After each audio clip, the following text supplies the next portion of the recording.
రాష్ట్రాలను, దేశాలను పరిపాలించే వాళ్ళు స్కూల్ విద్యార్థుల్లో చైతన్యం నింపాల్సినటువంటి వాళ్ళు పాలకులే కాదు, కొందరు స్కూళ్ళ యాజమాన్యాలు, టీచర్లు, లెక్చరర్లు కూడా చిన్నప్పటి నుంచే పిల్లల్లో ఒక రకమైనటువంటి అజ్ఞానాన్ని పెంపొందించే విధంగా గల్లీ నుంచి ఢిల్లీ వరకు చాలామంది ప్రవర్తన ఉంటూ ఉంది. నిజంగానే పిల్లల్ని గమనిస్తూ ఉండాలి తల్లిదండ్రులు కూడా.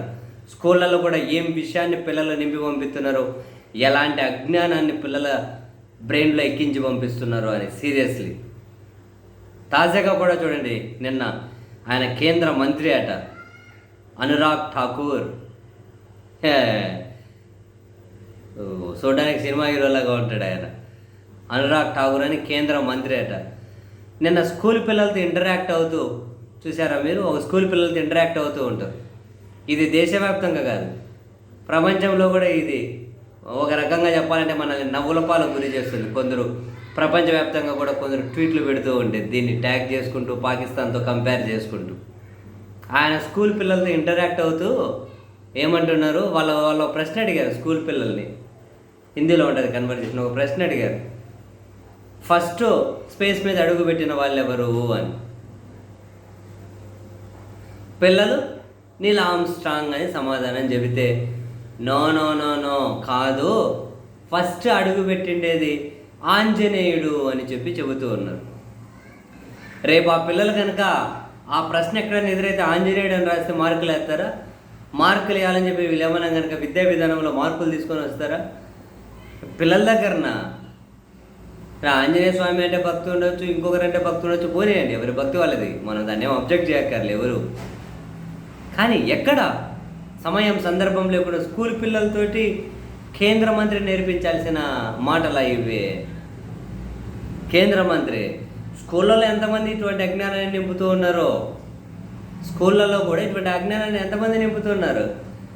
ప్రపంచంలో చాలామంది ఏమంటారు, వావ్ పాకిస్తాన్ అంత ఎదిగిపోతుంది భారతదేశం అని చెప్పి కూడా ఒక ట్వీట్లు పెడుతూ ఉన్నారు. అంతర్జాతీయంగా కొన్ని పత్రికలు కానీ న్యూస్ క్యారీ చేసుకుంటూ వస్తుంది. ఎంత దారుణం చూడండి. దీని మీద నెటిజన్లు బ్రహ్మాండంగా, అవును ఇప్పుడు అక్కడ మొదట అడుగు పెట్టింది ఆర్మ్స్ట్రాంగ్ కాదు ఆంజనేయుడు అని ఎలక్షన్ కమిషన్ ఈ మంత్రి గారిని ఏమైనా అఫిడవిట్ అడుగుతుంది అడగదా అని చెప్పి నెటిజన్లు జోకులు ఎత్తూ ఉంటారు. నిజంగానే పెద్ద పెద్ద పేరెన్నిక కన్నా జర్నలిస్ట్ రాబేష్ కుమార్ అట్లాంటి వాళ్ళు కూడా ట్వీట్ పెట్టారు, అవును ఇప్పుడు ఇది ఇస్రో ఖండిస్తుందా ఖండించదా అని. ఇస్రో ఏం ఖండిస్తుంది? వాళ్ళు ఆల్మోస్ట్ సైన్స్ కథ పక్కన పెడితే ఇట్లాంటివి ఎక్కువనే ప్రమోట్ చేస్తూ ఉంటారు కదా.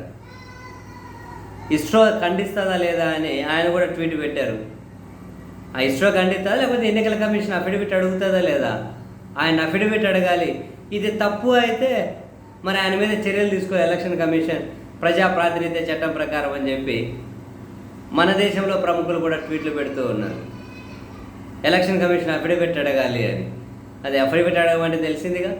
రాహుల్ గాంధీ గారు ఎలక్షన్ కమిషన్ మీద ఆధారాలతో సహా డీటెయిల్స్ ముందు పెడితే దాని మీద వాళ్ళు ఏం మాట్లాడలేక అఫిడవిట్ ఇవ్వండి అంటున్నారు. కామెడియన్స్ అయిపోయారు ఈసీ వాళ్ళు, పెద్ద కమెడియన్స్ అయిపోయారు.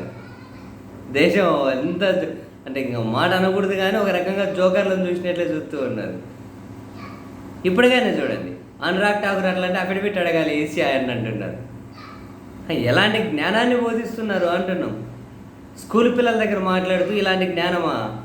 మరి అట్లయితే దేశంలో సిలబస్లో మార్చండి. నీల్ ఆర్మ్స్ట్రాంగ్ ప్లేస్లో ఆంజనేయుడు అని రాసుకుంటారండి. ఎందుకు? సిలబసే మార్చైతే అయిపోతుంది కదా. ఎంత గొప్పరా బాబు. రాజకీయానికి దేవుడే కావాలి, పిల్లలకు విద్య బోధించడానికి, నిజాలు చెప్పడానికి, అబద్ధాలు ప్రచారం చేయడానికి, ప్రతిదానికి ఏం నమ్మకాలతో ఏం వ్యాపారం చేస్తారా బాబు మీరైతే.